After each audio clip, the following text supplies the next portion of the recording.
Hey everybody, welcome to part 3 of looking at peak versus average power, pulsing, continuous wave and all that jazz. So we've clarified what they both are. Continuous wave, it's on 100% of the time.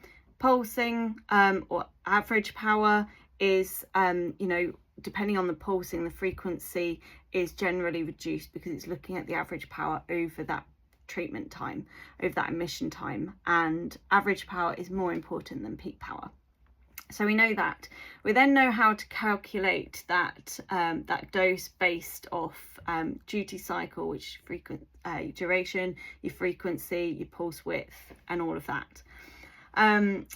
Now the other claim that I see, so we're kind of going back to myths about lasers here. The other claim that I see is that superpulsing pulsing penetrates deeper.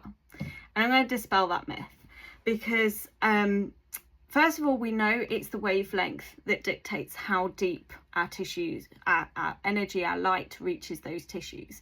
So wavelength is most important when it comes to depth of penetration. So why do we think that pulsing, superpulsing is going to reach kind of deeper penetration? Because it all comes down to the wavelength.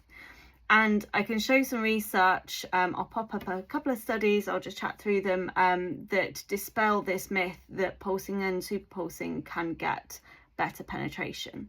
So the first study, well actually it's just a statement actually. Michael Hamblin is a very well-known researcher when it comes to lasers. He's written books, looking at the science research, and statement kind of here, claims of better penetration from superpulse lasers have been discredited within the laser literature. So there is literature absolutely to show that there is nothing at the moment that shows pulsing or superpulsing can reach deeper penetration. We then have this first study by Hashmi et al. And the statement again from the paper is pulsing has no effect on the depth of penetration of a given wavelength. Again, it is the wavelength that matters, not whether it's pulsed or continuous wave. But pulsing can affect the number of photons per unit time or therapeutic dose delivered to a tissue via decreased average power. So actually, if you're pulsing, chances are it's going to decrease the amount of photons per unit time that is delivered, which actually for deep tissue is not what we're looking for, along the depth dictated by the wavelength, but does not change the depth of penetration. So study showing does not affect the penetration of light. Next one here by Anders and Wu. Transmitted fluence rate of superpulse 904 nanometers, which is a very common wavelength used in pulsing superpulsing devices. Wavelength light through muscle and skin or skin only is not increased over time. Furthermore, the data prove that the transmission of continuous wave 810 nanometers wavelength light through muscle and skin alone, this was in white rats, so worth bearing in mind, is greater than the transmission of superpulse 904 nanometer wavelength light.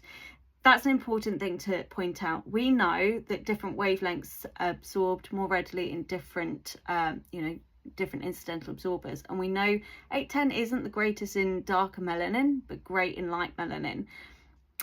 But this just goes to show that actually it doesn't matter if it's pulsed or super pulsed. Actually, it's the wavelength that you're using matters the most here, because that's what's going to dictate whether it's going to penetrate through those incidental absorbers and it's going to reach our target tissue.